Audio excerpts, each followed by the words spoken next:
Albert Einstein once said, everybody's a genius, but if you judge a fish by its ability to climb a tree, it will live its whole life believing that it is stupid. Ladies and gentlemen of the jury, today on trial we have modern day schooling. Glad you could come. Not only does he make fish climb trees, but also makes them climb down and do a 10-mile run. Tell me, school, are you proud of the things you've done? Turning millions of people into robots, do you find that fun? Do you realize how many kids relate to that fish swimming upstream in class, never finding their gifts, thinking they are stupid, believing they are useless? Well, the time has come, no more excuses. I call school to the stand and accuse him of killing creativity, individuality, and being intellectually abusive. He's an ancient institution that has outlived his usage. So, Your Honor, this concludes my opening statement, and if I may present the evidence of my case, I will prove it. Proceed. Exhibit A. Here's a modern day phone. Recognize it? Here's a phone from 150 years ago. Big difference, right? Stay with me. Here's a car from today, and here's a car from 150 years ago. Big difference, right? Well, get this. Here's a classroom of today, and here's a class we used 150 years ago. Now, ain't that a shame? In literally more than a century, nothing has changed. Yet you claim to prepare students for the future? But with evidence like that, I must ask, do you prepare students for the future or the past?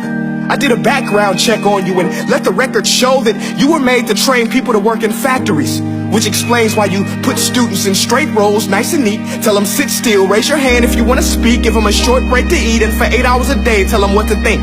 Oh, and make them compete to get an A letter which determines product quality, hence grade A of meat. I get it. Back then, times were different. We all have a past. I myself am no Gandhi.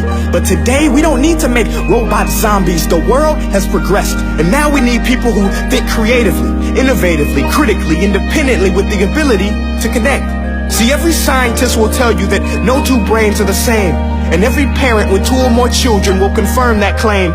So please explain why you treat students like cookie cutter frames or snapback hats, giving them this one-size-fits-all crap. Watch your language. Sorry, Your Honor, but if a doctor prescribed the exact same medicine to all of his patients, the results will be tragic. So many people will get sick, yet when it comes to school, this is exactly what happens. This educational malpractice, where one teacher stands in front of 20 kids, each one having different strengths, different needs, different gifts, different dreams, and you teach the same thing the same way? That's horrific.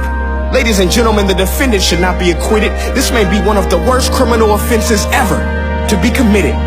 And let's mention the way you treat your employees. Objection. Overruled. I want to hear this. It's a shame. I mean, teachers have the most important job on the planet, yet they're underpaid? No wonder so many students are short-changed. Let's be honest. Teachers should earn just as much as doctors, because a doctor can do heart surgery and save the life of a kid. But a great teacher can reach the heart of that kid and allow him to truly live. See, teachers are heroes that often get blamed, but they're not the problem. They work in a system without many options or rights. Curriculums are created by policymakers, most of which have never taught a day in their life. Just obsessed with standardized tests. They think bubbling in a multiple choice question will determine success. That's outlandish. In fact, these tests are too crude to be used and should be abandoned, but don't take my word for it. Take Frederick J. Kelly, the man who invented standardized testing, who said, and I quote, "These tests are too crude to be used and should be abandoned." Ladies and gentlemen of the jury, if we continue down this road, the results will be lethal. I don't have much faith in school, but I do have faith in people. And if we can customize healthcare, cars, and Facebook pages, then it is our duty to do the same for education, to upgrade it, change it, do away with school spirit, because that's useless.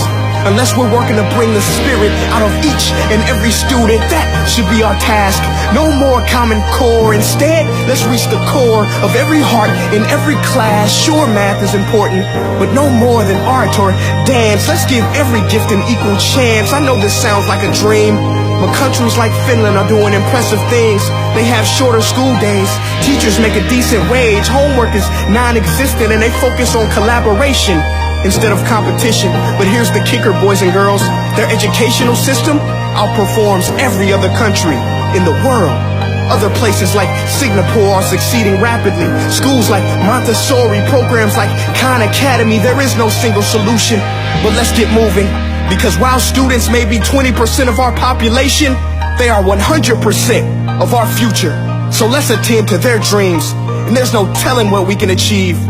This is a world in which I believe, a world where fish are no longer forced to climb trees. I rest my case.